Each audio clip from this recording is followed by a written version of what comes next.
കണ്ണൂർ പിലാത്തറയിൽ ഇന്നലെ നടന്ന സ്വർണം പൊട്ടിക്കൽ ഞെട്ടലുണ്ടാക്കുന്നതാണ്. അതോടൊപ്പം ചില ചോദ്യങ്ങളും ഉയരുന്നുണ്ട്.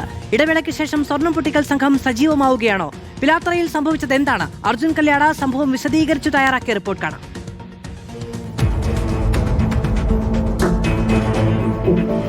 കണ്ണൂർ പിലാത്തറയിൽ ഇന്നലെ കാർ ആക്രമിച്ച് നടത്തിയത് സ്വർണം പൊട്ടിക്കലാണെന്ന് വ്യക്തമായിട്ടുണ്ട്.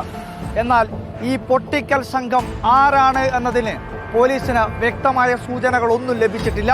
ഇന്നലെ കണ്ണൂർ പിലാത്തറയിൽ നടന്നത് എന്താണ്?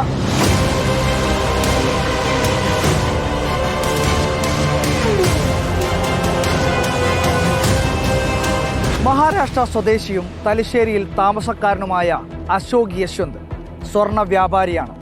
KL 58 AN 2059 എന്ന കാറിന്റെ ഉടമ. സുഹൃത്തായ മഹാരാഷ്ട്ര സ്വദേശിയും പെരിന്തൽമണ്ണയിൽ സ്വർണ്ണ വ്യാപാരം നടത്തുന്ന കുമാർ ജലന്ധർ നിഗത്തിന് അദ്ദേഹം കാർ കൈമാറി. സംഭവം എൻ്റെ ഫ്രണ്ട് ആണ് നാട്ടിൽ നിന്ന് വരുന്നുണ്ടായിരുന്നു. അവനിക്ക് ഞാൻ വണ്ടി കൊടുത്തത് വരാൻ വേണ്ടി. മഹാരാഷ്ട്രയിലുള്ള എൻ്റെ ഫ്രണ്ടാണ്. നല്ല സുഹൃത്ത്, അവൻ്റെ ഫാമിലി കൊണ്ടുപോകാൻ. കാറുമായി തലശ്ശേരിയിൽ നിന്നും മഹാരാഷ്ട്രയിലേക്ക് പോയി ഭാര്യയെയും മക്കളെയും കൂട്ടി തിരിച്ച് തലശ്ശേരിയിലേക്ക് വരികയായിരുന്നു കുമാർ നിഗം. ഒപ്പം ഒരു ഡ്രൈവറും.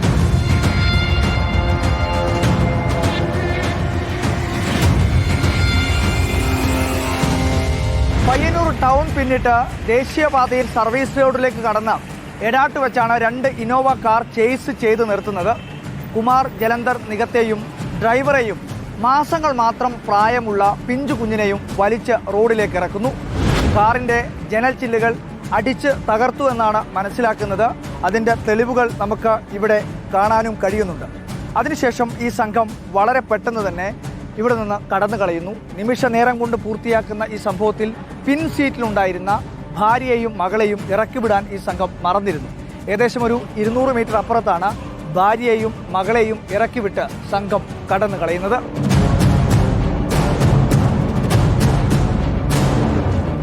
കാർ കൈക്കലാക്കിയ പൊട്ടിക്കൽ സംഘം ആളൊഴിഞ്ഞ പിലാത്തറ കോപ്പറേറ്റീവ് കോളേജിന് സമീപത്തുള്ള പറമ്പിലേക്ക് വാഹനം ഡ്രൈവ് ചെയ്തു.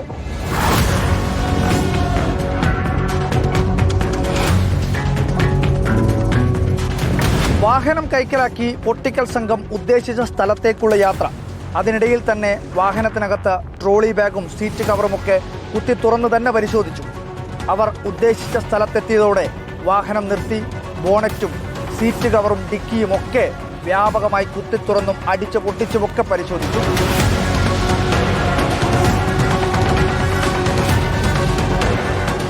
$25 ഗ്രാം സ്വർണം മാത്രമേ നഷ്ടപ്പെട്ടിട്ടുള്ളൂ എന്നാണ് പരാതി.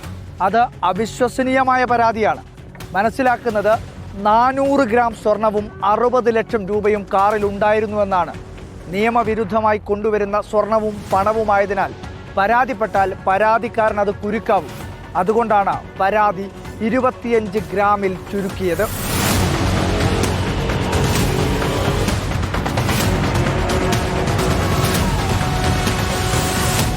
സ്വർണവും പണവും നഷ്ടപ്പെട്ടാലുമില്ലെങ്കിലും ഒരു കുടുംബം സഞ്ചരിച്ച കാർ പാതിരാത്രിയിൽ പെരുവഴിയിൽ ആക്രമിച്ച് ആളൊഴിഞ്ഞ പറമ്പിൽ ഉപേക്ഷിച്ച ക്രിമിനൽ സംഘത്തെ പിടികൂടിയേ മതിയാകും. ഒരുപക്ഷെ ഈ സംഘത്തെ വലയിലാക്കാൻ പോലീസിന് കഴിഞ്ഞാൽ പരാതിക്കപ്പുറം ഞെട്ടിക്കുന്ന വിവരങ്ങളാവും പുറത്തു വരിക.